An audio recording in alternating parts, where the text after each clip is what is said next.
வணக்கம். நம்மோட இந்த விளக்கு தொகுப்புக்கு உங்களை மிகுந்த உற்சாகத்தோடு வரவேற்கிறேன். இன்னைக்கு நாம தமிழகத்துல பரபரப்பா பேசப்படுற ரெண்டு முக்கியமான விஷயங்களை அலச போறோம். ஒன்னு, தேர்தல் வாக்குறுதிகளை தாண்டி நிதியுதவி திட்டங்கள் பத்தின உண்மைகள் என்ன அப்படிங்கிற விவரம். ரெண்டாவது, இப்பவே நம்மள வாட்டி வதைக்கிற கோடை வெயில் பத்தின சில மிக முக்கியமான அவசர பாதுகாப்பு எச்சரிக்கைகள். வாங்க நேரடியா விஷயத்துக்குள்ள போகலாம். சரி, இன்னைக்கு நாம என்னென்ன பார்க்க போறோம்னா, 1, நிதி உதவிக்கான மக்களோட கோரிக்கைகள். 2, தேர்தல் முடிவுகளும் பணம் வரக்கூடிய டைம்லைனும். 3, முதியோர் ஓய்வூதிய அப்டேட்ஸ்.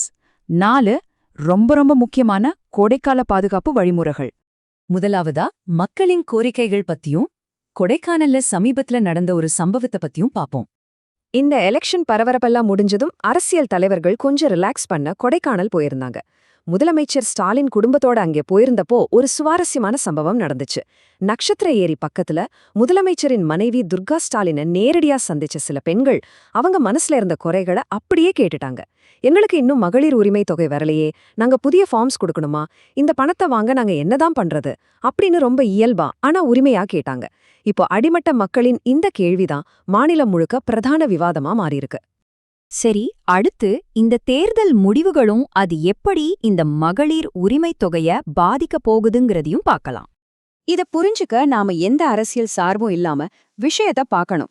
இந்த உரிமை தொகை எப்போ வரும்னு கேட்டீங்கன்னா, அது எல்லாமே மே 4ஆம் தேதி வரப்போற தேர்தல் முடிவுகளை பொறுத்து தான் முழுமையா இருக்கு. இதுல 2 வாய்ப்புகள் இருக்கு. 1, தற்போதைய ஆளுங்கட்சியே திரும்ப ஆட்சிக்கு வந்தா அவங்க வாக்குறுதிப்படி மே மாசமே பணம் வரலாம், தொகை 2000 ரூபாயா உயர்த்தி தரப்படலாம், புதிய ஃபார்ம்ஸும் மே மாசமே கொடுக்கப்படலாம். இன்னொரு பக்கம், ஒருவேளை ஆட்சி மாற்றம் ஏற்பட்டு புதிய அரசு வந்தா என்ன ஆகும்? அவங்க பொறுப்பேற்று புதுசா பிளான் பண்ணி வழிமுறைகளை உருவாக்குறதுக்கு கண்டிப்பா டைம் எடுக்கும். அதனால இந்த பணம் வரது ஜூன், ஜூலை, ஏன் ஆகஸ்ட் மாசம் வரைக்கும் கூட தள்ளி போகலாம். புதிய ஃபார்ம்ஸும் தாமதமா தான் கிடைக்கும். ஆக திட்டத்தோட எதிர்காலம் மே 4 முடிவுகளை பொறுத்துதே அமையும். இதை இன்னும் சுலபமா புரிஞ்சுக்க இந்த காலக்கோட்டா பாருங்க. மே 4ஆம் தேதி தேர்தல் ரிசல்ட் வருது. ஆளுங்கட்சியே தொடர்ந்தால் மே 15ஆம் தேதிக்குள்ள பணம் வந்துடலாம் என்பது இலக்கு. ஒருவேளை மாற்று சூழல் உருவானா ஜூலை அல்லது ஆகஸ்ட் மாசத்துல தான் புதிய ஃபார்ம்ஸ் விநியோகம் இருக்கும். அதனால இப்போதைக்கு எல்லார் கண்ணும் மே 4ஆம் தேதி மேலதான் இருக்கு. மூணாவதா நம்ம பார்க்க போறது ரொம்பவே உறுதியான ஒரு திட்டமான முதியோர் ஓய்வூதியம் பத்தின அப்டேட்ஸ். இந்த 2000 ரூபாய் பல வயசானவங்களுக்கு ஒரு மிகப்பெரிய உயிர்நாடி. மகளிர் உரிமை தொகை தேர்தல் முடிவுகளை பொறுத்து மாறலாம். ஆனா இந்த முதியோர் ஓய்வூதியமான 2000 ரூபாய் எந்த நிபந்தனையும் இல்லாம எந்த கட்ஸும் இல்லாம அப்படியே தொடர்ந்து வழங்கப்படும். மே 4 ரிசல்ட் என்னவா இருந்தாலும் சரி, யார் ஆட்சிக்கு வந்தாலும் சரி, இந்த தொகை கண்டிப்பா வந்து சேரும். இது நிஜமாவே முதியவர்களுக்கும் அவங்கள சார்ந்த குடும்பங்களுக்கும் ஒரு பெரிய நிம்மதியான விஷயம்தானே. ஆனா இப்போ ஒரு நிமிஷம் யோசிச்சு பாருங்க. தேர்தல், ரிசல்ட், பணம் இதெல்லாம் தாண்டி நம்ம மாநிலம் இப்போ எதிர்கொள்ள போற ஒரு உடனடி ஆபத்து என்ன தெரியுமா? இது அரசியலோ பணமோ கிடையாதுங்க. இது நம்ம உயிரோடவே சம்பந்தப்பட்ட ஒரு நேரடியான அச்சுறுத்தல். அதுதான் 4ஆவதா நாம பார்க்க போற கோடைக்கால வெப்ப அலை, அதாவது கடுமையான ஹீட் வேவ். அதுக்கான அவசர பாதுகாப்பு வழிமுறைகள். 113 டிகிரி கேக்கும்போதே தலை சுத்துதில்ல? கத்திரி வெயில் ஆரம்பிக்கிறதுக்கு முன்னாடியே வெயில் இதுவரை இல்லாத அளவுக்கு அடிச்சு நொறுக்குது. இது சும்மா சாதாரண வெயில் கிடையாது. சுகாதாரத்துறை என்ன மிக கடுமையா எச்சரிக்கிறாங்கன்னா, இந்த அளவுக்கு வெயில்ல போனா மூளை பாதிப்பு, நரம்பு இழுப்பு, திடீர் மயக்கம், ஏன் சில நேரங்கள்ல மனிதர்கள் கோமா ஸ்டேஜுக்கு போற அளவுக்கு கூட பேராபத்து இருக்குன்னு சொல்றாங்க. சீரியஸா சொல்றேன், இத நாம ரொம்ப கவனமா கையாளணும். அப்போ இதிலிருந்து தப்பிக்க நம்ம என்ன பண்ணணும்? ஒரு அக்கறையான வழிகாட்டியா நான் உங்களுக்கு சொல்றது இதுதான்.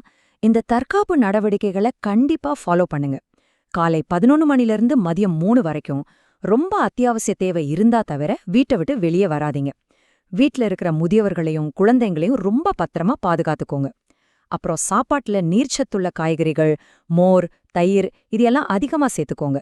உணவில் காரத்தை குறைச்சிட்டு எந்த அளவுக்கு தண்ணி குடிக்க முடியுமோ அந்த அளவுக்கு நிறைய தண்ணி குடிங்க. இது ரொம்ப முக்கியம். சரி, இப்போ நம்ம முன்னாடி 2 பெரிய கேள்விகளோட இந்த விளக்க தொகுப்பை நிறைவு செய்றேன்.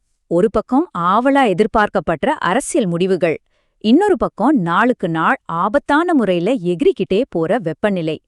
வரப்போற இந்த முக்கியமான மாசங்களை சமாளிக்க நம்ம மாநிலமும் நாமும் முழுமையா தயாராக இருக்கமா? இத பத்தி கொஞ்சம் ஆழமா யோசிச்சு பாருங்க. இந்த தகவல்கள் உங்களுக்கு தெளிவையும் எச்சரிக்கையும் தந்திருக்கும்னு நம்புறேன். கோடையின் கொடூர வெயில்ல இருந்து உங்களையும் உங்க குடும்பத்தையும் பாதுகாப்பா வச்சுக்கோங்க. மீண்டும் இன்னொரு சுவாரஸ்யமான விளக்கத்தோட உங்களை சந்திக்கிறேன். நன்றி.